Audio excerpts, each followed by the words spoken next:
यह कहानी काल्पनिक है। इसे किसी गलत उद्देश्य से न लिया जाए। अरे, मैं तुमसे कुछ पूछ रही हूँ बेटा, तुम्हारा ध्यान कहाँ है? नीचे बैठकर सब्जी काटते हुए माँ बोली। तब मेरा ध्यान कहीं और था। फिर झट से ध्यान भटकाते हुए बोला, क्या कह रही थी माँ? तब दोबारा से माँ ने कहा, मैं ये कह रही थी कि आजकल तुम्हारा काम बहुत बढ़ गया है, ऐसा लगता है। मैंने जवाब देते हुए कहा, हाँ माँ, काम तो बहुत बढ़ गया है। अब तो समय ही नहीं मिलता, इसलिए अभी मैं ग्राहकों की डिमांड पूरी करने में लगा हूँ। बस थोड़े दिन आप इंतजार कर लो, सब खत्म होते ही जल्द ही मैं आपको फ्री मिलूंगा। नमस्ते दोस्तों, आज की इस कहानी में आपका स्वागत है। मेरा नाम अभय है और आज मैं आपको अपनी और अपने माँ की कहानी सुनाने वाला हूँ। मेरे माता पिता का तलाक उनकी शादी के 5वें साल में ही हो गया था। उस समय मेरी उम्र सिर्फ 4 साल थी और मेरी माँ 24 साल की थी। तब मेरे नाना ने मेरी माँ से उनकी दूसरी शादी के लिए कहा, लेकिन तब माँ ने साफ साफ शादी से मना कर दिया था। तब कोर्ट के फैसले के अनुसार पापा हर महीने 40,000 रुपए और रहने के लिए एक घर दिए थे, जिससे हमारी सारी जरूरतें पूरी हो जाती थीं। तब हम एक सोसाइटी में एक बेडरूम और एक किचन के फ्लैट में रहते थे। तब घर में सिर्फ मैं और माँ ही थे, इसलिए हम दोनों एक दूसरे से ही बातें किया करते थे। मेरी माँ का स्वभाव थोड़ा सख्त था, लेकिन हम दोनों एक दूसरे का ख्याल अच्छे से रखते थे। अब मेरी उम्र 28 साल है और मेरी माँ 48 साल की है। मैंने ग्रेजुएशन के बाद फैशन डिजाइनिंग का कोर्स किया था और एक बड़े डिजाइनर के साथ काम करना शुरू किया। वहाँ से बहुत कुछ सीखने के बाद मैंने अपना खुद का सिलाई की दुकान खोला, जो धीरे धीरे अच्छा चलने लगा। अब मेरे पास बस टेलर काम करते हैं। एक दिन सुबह माँ सब्जी काट रही थी, तब उन्होंने मुझसे पूछा, अभय, तुम किस तरह के कपड़े बनाते हो? मैंने कहा, लेडीज के सभी तरह के कपड़े। क्यों माँ, क्यों पूछ रही हो? उन्होंने कहा, ऐसे ही रे। फिर माँ ने पूछा, साड़ियाँ, ब्लाउज, साया, घाघरा चोली, ये सब भी बनाते हो क्या? मैंने कहा, हाँ माँ, सब बनाते हैं। फिर माँ ने कहा, तब तो तुम्हारी सिलाई की दुकान में रोजाना बहुत सारे महिलाएं आती होंगी। इस पर मैंने कहा, हाँ माँ, बिजनेस किया है तो पुरुष, महिलाएं सब तो आएंगी ही ना। फिर आगे माँ ने पूछा, तो बेटा महिलाएं का नाप कौन लेता है? कोई आदमी रखा है क्या? तब मैंने कहा, हाँ माँ, सब मैनेज हो जाता है, आजकल सब चलता है, लेकिन तुम इतना क्यों पूछ रही हो?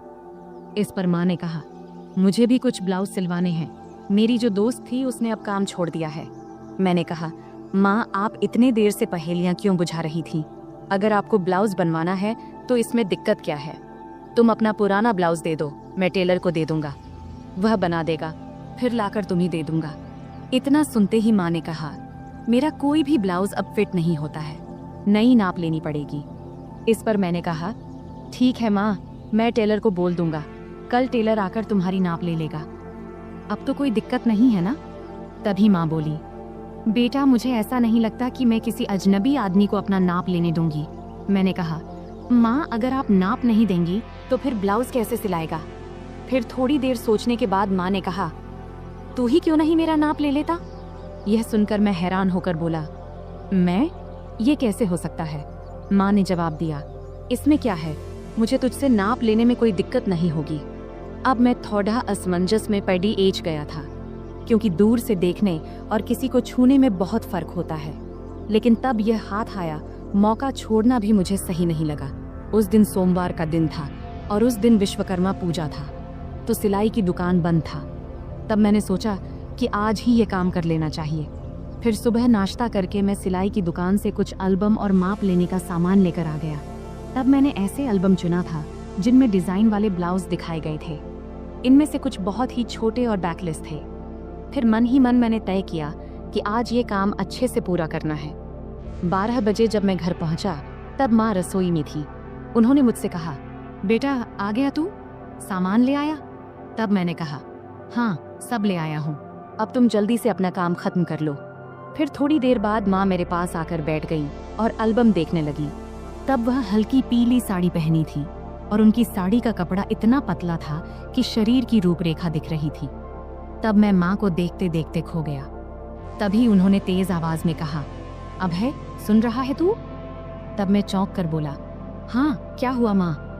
तब माँ ने एल्बम दिखाते हुए कहा, इतने छोटे ब्लाउज कैसे पहन सकती हूँ मैं? मुझे ये डिजाइन पसंद नहीं है।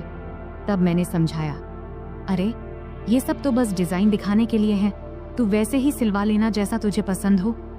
फिर थोड़ी बहस के बाद माँ मान गई और बोली, ठीक है चल अंदर माप ले ले। तब हम बेडरूम में गए। फिर मैंने माप लेने के लिए टेप निकाला। तब माँ खड़ी हो गई और बोली, सही से माप लेना ताकि बाद में दिक्कत कोई ना हो। तब मैं अपनी माँ का नाप लेने के लिए तैयार था। अपने मन पर और खुद पर पत्थर रखकर मैंने यह काम शुरू किया। तब मैं पूरी कोशिश कर रहा था कि यह काम एक प्रोफेशनल टेलर की तरह करूं, लेकिन इस दौरान मेरे दिल की धड़कन तेज हो गई। तभी माँ ने और करीब आकर मुझसे कहा, चल जल्दी कर, मुझे और काम भी करना है। फिर मैंने माप लेना शुरू किया और पहले मैंने माँ के बाजू, कंधे और कमर का नाप लिया।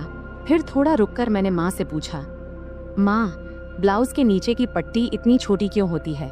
इससे परेशानी नहीं होती क्या? मैंने सुना है कि कई महिलाओं को वहाँ के कपड़े काटने से दिक्कत होती है। क्या तुम्हें कभी ऐसा हुआ है? इस पर माँ ने सिर झुका लिया और कहा, मुझे तो अभी तक कोई दिक्कत नहीं हुई। फिर मैंने कहा, मुझे लगता है कि तुम्हें थोड़े बड़े डिजाइन के ब्लाउज सिलवा लेने चाहिए।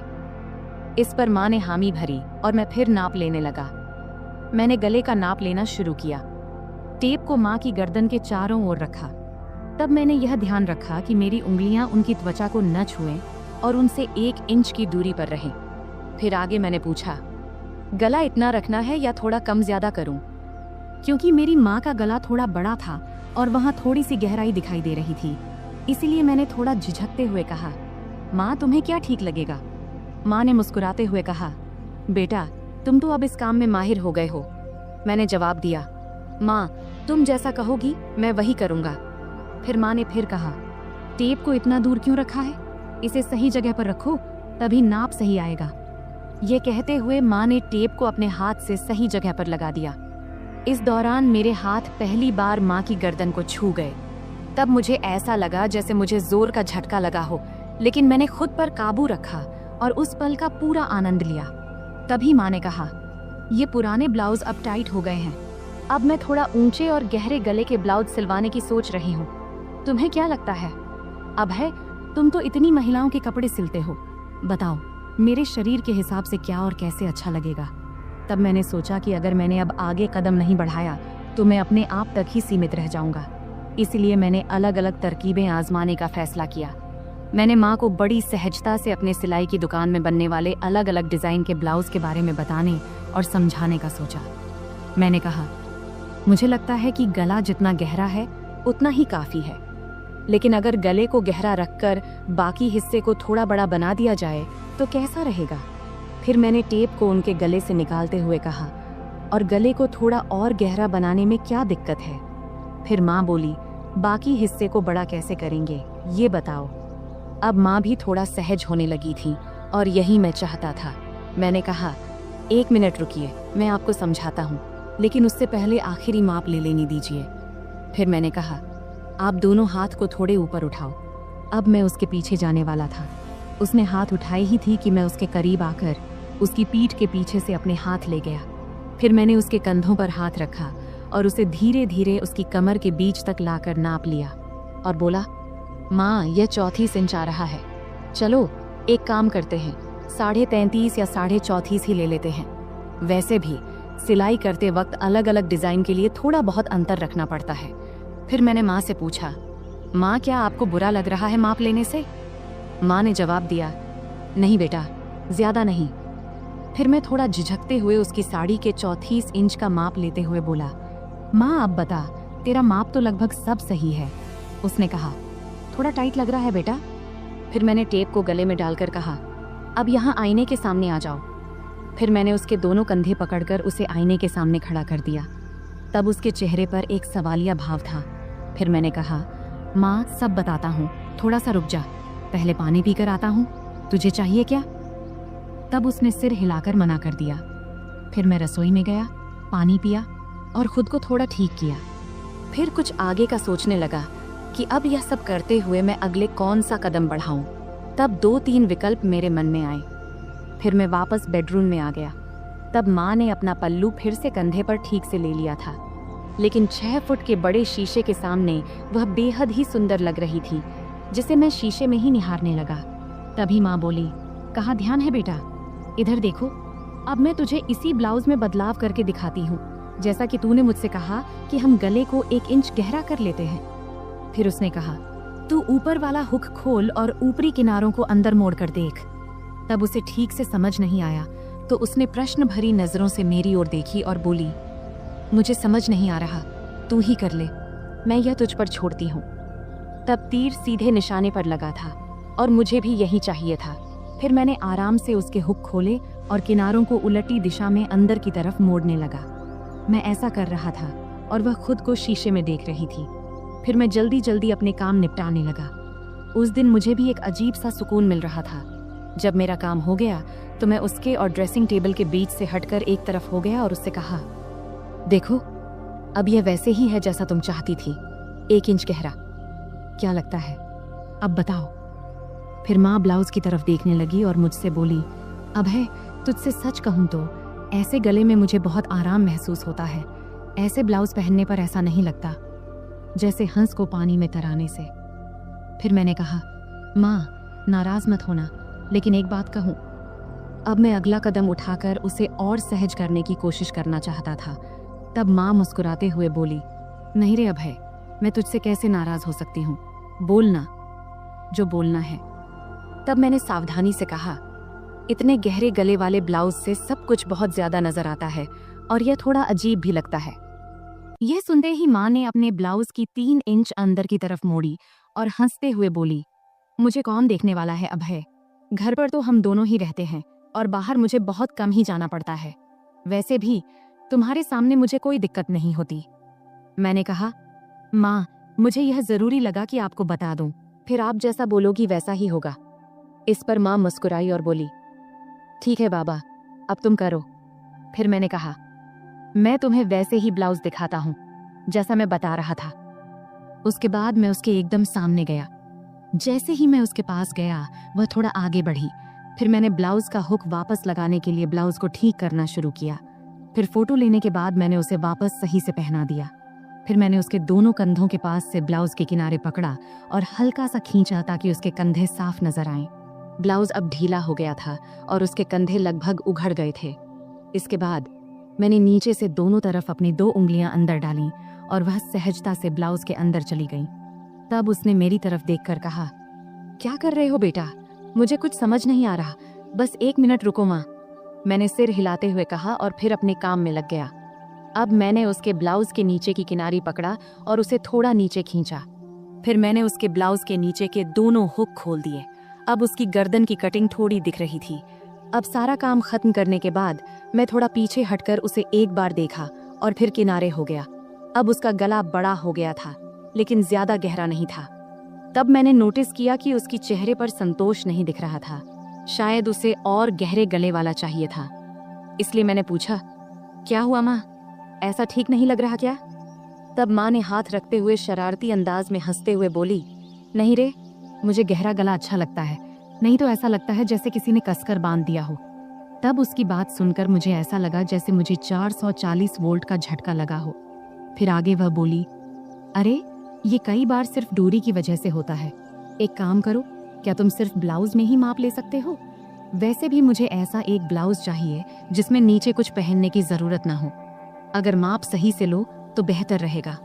मैंने कहा, हाँ माँ, यह सही भी रहेगा, लेकिन बाकी ब्लाउज के लिए तो नीचे पहनना जरूरी होगा, नहीं तो वे टाइट हो जाएंगे। तब माँ ने सिर हिलाते हुए कहा, ठीक है, तुम यहीं रुको, मैं आती हूँ। फिर वह बाथरूम में चली गई और दरवाजा थोड़ा सा खुला ही छोड़ दिया। तब मन में ख्याल आया कि दरवाजे के पीछे से झांकूं, लेकिन मैंने संयम बनाए रखा, क्योंकि मैंने तय किया था कि धीरे धीरे माँ को अपने सामने सहज बनाना है।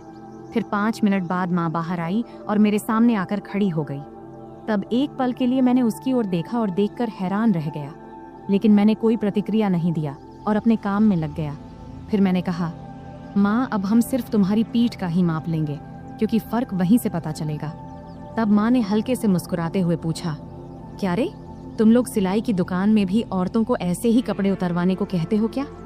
फिर आगे माँ ने अपना हाथ मेरे कंधे पर रखते हुए और शरारती अंदाज में हंसते हुए बोली, तुम्हारी तो मौज है बेटा, इतनी सारी औरतों को संभालने का काम मिलता है। इस पर मैंने जवाब दिया, माँ मज़ा कैसा, मैं तो अब कुछ खास औरतों को छोड़कर माप लेना बंद कर चुका हूँ। अच्छा, और ये क्यों? माँ ने पूछा। इस पर मैंने जवाब दिया, माँ कुछ औरतें जो बड़े घरों की होती हैं या जो हमारी शुरुआती कस्टमर थीं, वे मेरे कारीगरों को माप नहीं लेने देती, इसलिए मुझे खुद ही लेना पड़ता है, तुझे लेना पड़ता है। यह कहती हुई माँ पलंग पर बिना आंचल के बैठ गई और फिर बोली, बेटा तुम्हारी तो मन मोह लेती होगी इन औरतों ने। मैंने मुस्कुराते हुए कहा, नहीं माँ, मैं तो बिल्कुल प्रोफेशनल तरीके से काम करता हूँ। फिर माँ ने शरारती मुस्कान के साथ पूछा, लेकिन फिर भी तुम्हें उनका स्पर्श तो होता होगा ना, है कि नहीं? सच बता। इस पर मैं थोड़ा शर्माते हुए बोला, हाँ होता है, लेकिन वे कुछ नहीं कहती क्योंकि उन्हें मेरे सामने सुरक्षित महसूस होता है। फिर माँ ने हंसते हुए कहा, मेरा बेटा कितना समझदार है। ये कहते हुए उसने मुझे गले लगा लिया। इतनी ठंडी रात में उसके गले लगाने से उसकी गर्माहट मुझे महसूस होने लगी। फिर थोड़ा पांव खींचते हुए माँ ने पूछा, बेटा तुमने ये सब बातें कहाँ से सीखी? मैंने कहा, माँ इन औरतों से ही। वे इतने अलग अलग शब्द बोलती हैं कि क्या बताऊं। फिर माँ ने मजाक करते हुए कहा, अच्छा बेटा तुम मुझे भी कुछ बताओ। तब मैंने कहा, नहीं माँ, तुम हंसोगी और कहोगी कि ये सब मुझे कैसे पता। माँ बोली, नहीं बेटा, मैं समझती हूँ कि तुम अब बड़े हो गए हो, लेकिन मुझे यह भी समझना है कि तुम्हें क्या पता है और क्या नहीं। फिर मैंने हिम्मत जुटाकर माँ से कुछ बातें साझा किया। तब माँ ने आत्मविश्वास से कहा, अरे बाबा तुम्हें तो सब पता है। फिर मैंने हंसते हुए कहा, चलो छोड़ो ये सब, अब तुम्हारा नया डिजाइन वाला ब्लाउज लेकर आता हूँ। फिर मैंने उठते हुए पूछा, हाथ लगाऊं तो चलेगा ना?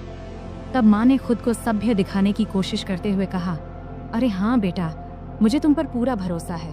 और क्या तुमने इतना जल्दी सब कुछ फिट कर लिया? फिर माँ ने थोड़े जोर से हंसते हुए कहा, बेटा देख ले कहीं कुछ और लगाना बाकी तो नहीं है। तब उसके इस मजाक से मैं शर्म से लाल हो गया। अब वह पल भी आ गया था जिसका इंतजार था। फिर मैंने माँ को ड्रेसिंग टेबल के सामने खड़ा किया और खुद उसके पास जाकर खड़ा हो गया। फिर मैंने अपने दोनों हाथ नीचे लाते हुए कहा, देखो ये कितनी नीचे तक जा रहा है, इसका कारण इसका माप है। यह कहते हुए मैंने अपने दोनों हाथ उसके ब्लाउज के किनारे पर रख दिया। तब मेरी धड़कन एकदम से तेज हो गई थी और हाथ भी हल्के से कांप रहे थे। मेरी माँ अभी भी उतनी ही क्यूट लग रही थी, भले ही वह थोड़ी बड़ी हो गई थी। फिर माँ ने अपना हाथ मेरे हाथ पर रखते हुए हल्का सा हिलाते हुए कहा, अभय सच कहूँ तो मुझे इसमें कोई दिक्कत नहीं है। मैं इसे ब्लाउज पहनने को तैयार हूँ, लेकिन मेरी एक ही शर्त है, गला जितना गहरा हो सके उतना चलेगा। तभी मैंने हाथ हटाते हुए पूछा, माँ एक बात बताओ, तुम्हें और बाकी औरतों को गहरा गला ही क्यों पसंद आता है? नॉर्मल गला भी तो अच्छा लगता है। इस पर माँ ने मुस्कुराते हुए बोली, अरे बेटा मुझे तो ये घर में ही पहनने हैं, घर में तो कोई दिक्कत नहीं है, इससे थोड़ा आरामदायक लगता है और गर्मी भी नहीं लगती। फिर माँ बोली, बेटा तुम एक बात बताओ, अगर गला बहुत गहरा हुआ तो पट्टी दिखेगी क्या? मैंने जवाब दिया, हाँ जरूर दिखेगी, लेकिन अगर गर्मी लगती है तो आल घर में सिर्फ गाउन क्यों नहीं पहनती? खैर कुछ ना पहनोगी तब भी चलेगा, मैं तुम्हारे लिए एक सुंदर स्लीवलेस गाउन सिलवा देता हूँ। तब माँ ने अपना नाक सिकोड़ते हुए कहा, गाउन और वह भी स्लीवलेस? मुझे पसंद नहीं है। तब मैंने समझाते हुए कहा, अरे घर में तो कोई दिक्कत नहीं है, वैसे गर्मी में पेटीकोट भी नहीं पहनोगी तो और आरामदायक लगेगा। चलो एक काम करते हैं, एक ऐसा गाउन सिलवा कर देख लो, बस एक बार पहन कर देखना, अगर अच्छा लगे तो ठीक, वरना मत पहनना। तब माँ ने सोचा और कहा, ठीक है बाबा, एक बार ट्राई कर लेंगे, अब आगे क्या करना है? मैंने हल्की मुस्कान के साथ कहा, अब तो बस इसे फाइनल कर लेते हैं, और अगर गाउन अच्छा लगा तो तुम्हें और भी सिलवा दूंगा। फिर मैंने माँ को गाउन का सैंपल दिखाने के लिए अलमारी से एक गाउन निकाला और कहा, देखो ये स्लीवलेस है, लेकिन इसका मटेरियल बहुत कंफर्टेबल है, इसे पहनकर देख लो, अगर अच्छा लगे तो इस डिजाइन में कुछ और बना दूंगा। माँ थोड़ा हिचकिचाई, लेकिन फिर उसने कहा, ठीक है इसे पहनकर देखती हूँ। वह गाउन लेकर बाथरूम में चली गई। तब मैं थोड़ा नर्वस था, लेकिन खुद को शांत रखने की कोशिश कर रहा था। कुछ देर बाद माँ बाहर आई। गाउन में वह बहुत प्यारी लग रही थी। आते उसने पूछा, कैसा लग रहा है बेटा? मैंने कहा, बहुत अच्छा लग रहा है, तुम पर यह डिजाइन बहुत सूट कर रहा है। फिर माँ ने आईने में खुद को देखा और हल्के से मुस्कुराई।